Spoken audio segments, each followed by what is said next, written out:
Hi everyone, my name is Rob Walls. Today I'm going to talk about the coach's situation problem in university of colleges or high school or any other program that coach to the players.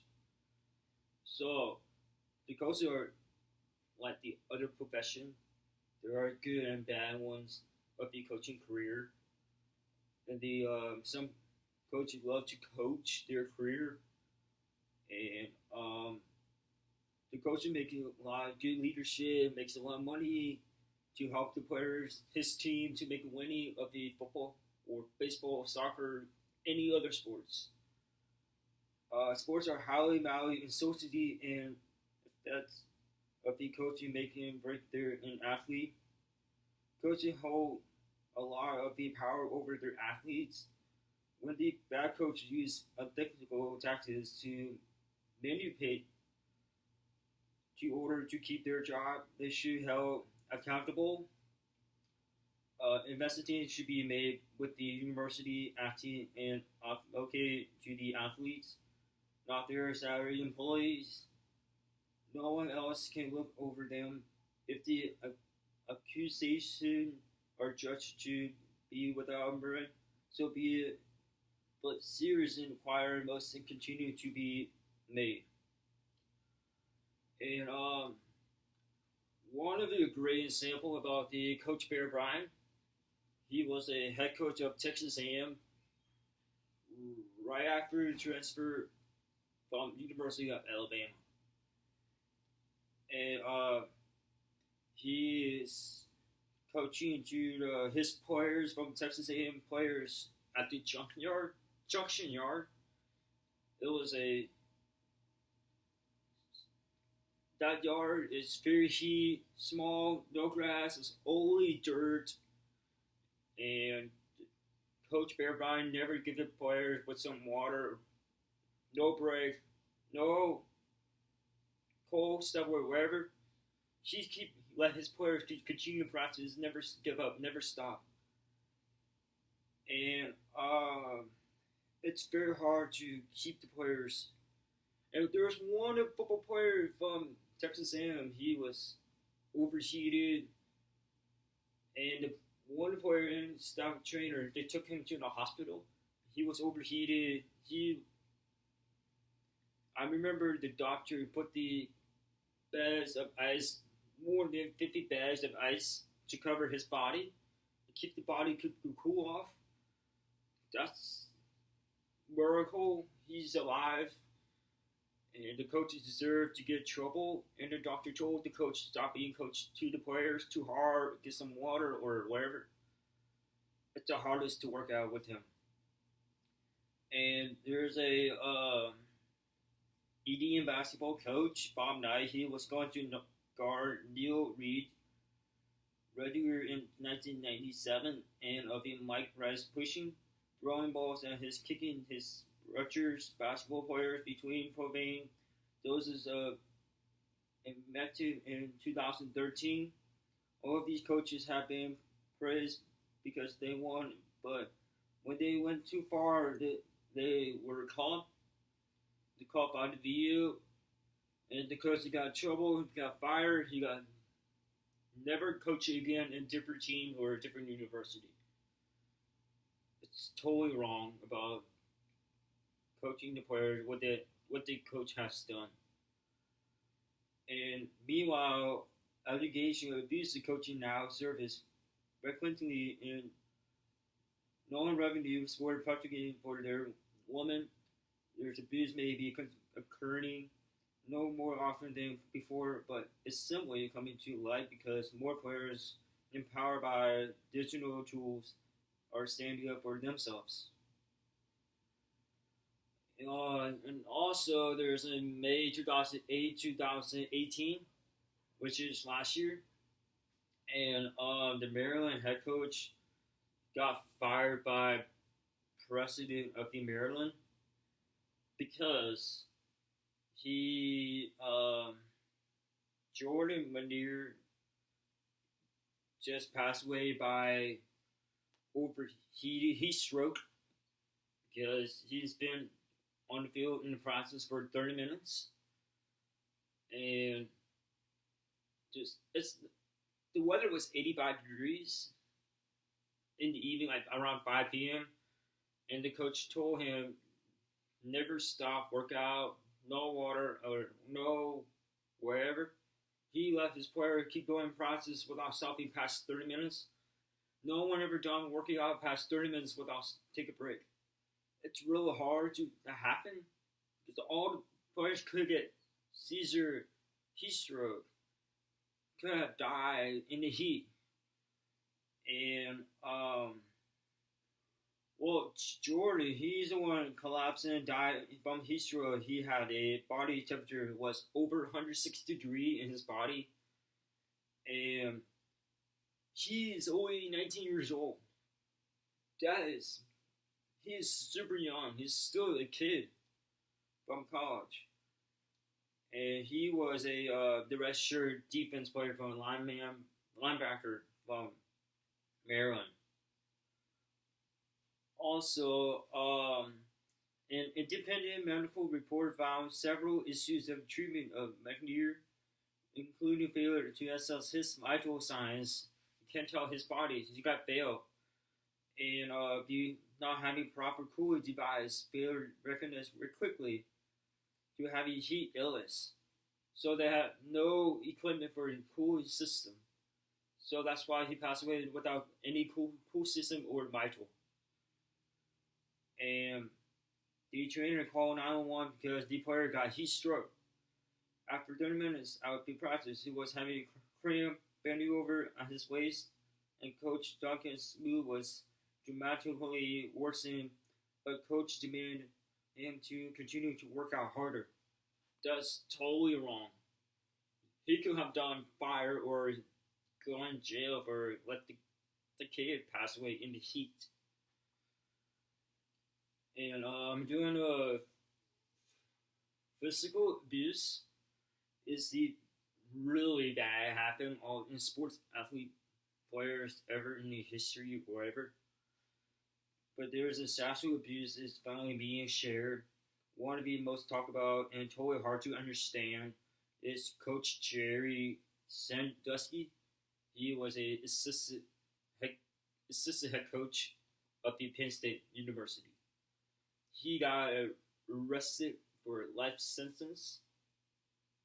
Actually, he got 75 years in prison, but he's only like 65 years old, so he will not make it out of prison until whenever he can make it. And he got arrested for sexual abuse of 10 kids, 10 different boys from Second Mile Youth Camp from before 2010, and he was found guilty in 2012 and sentenced to minimum is 30 years in prison. And also, there's another problem with the case of the Coach Paterno, coach, which is we'll call him Coach Poe. He's a legendary coach in Penn State football entire year. And after he died, there's a statue of like 900 pounds of statue of Coach Poe. And after that, the assistant coach Jerry, he got arrested, and NCAA figured out what's to make it fair. School fines, what's going to happen. So NCAA idea was take like almost $150 million fine and take down the statue of Coach Poe. So all the fans were like very mad, angry, deserve going to jail, and he's the most legendary coach. So Coach Jerry is the worst sexual abuse all the time. There is a verbal abuse, like Rhode Island softball coach Aaron Layton, who threatened ill and injury the players, and the coach said, "Don't ever get sick, or I'm going to kill you." This is the most totally wrong to tell the player when you say that. You were never supposed to say that to your player. I'm going to kill you. That's totally wrong. You can't be fined, jail, get fired, or you don't know what's going on, what happened. You have to be patient to the players all the time, not be raw or whatever is going to happen. And also Tommy Tuberville, he slapped a graduate assistant Hesse and cap off their fourth down penalty and double overtime win against Kansas, yelling at the GA for screwing up his coaching course. Star receiver Marquez Wilson released blister letter address to Cougar Nation, assuming the WSU coaching staff or abuse. The letter is eloquent and emotional, declared his decision to leave to the team because of his field staff was treating him his teammate. There is a reason a coach has to be little immediate and humilious. He goes on. My teammate and I endured his treatment all season long. It is, but it's not tough love. But it's about abuse. The abuse cannot be allowed to continue. Obviously, duty stand up and light on his situation by sacrificing my dreams, my education, my pride, his whatever. So there's a physical, emotional, verbal abuse being allowed in their locker room and on the field. There were threats of losing scholarship, cruel punishment, government comments, and all whatever continue being reported by players all over the country, team, school, coaches. Emotional abuse, although widespread, has received relatively little attention in modern sport culture due to the emphasis of studying more obvious cases of sexual, physical, negative abuses. All these abuses try to apply easier to spot them emotional abuse. Therefore, emotional abuse receive at least amount of analytical and research attention.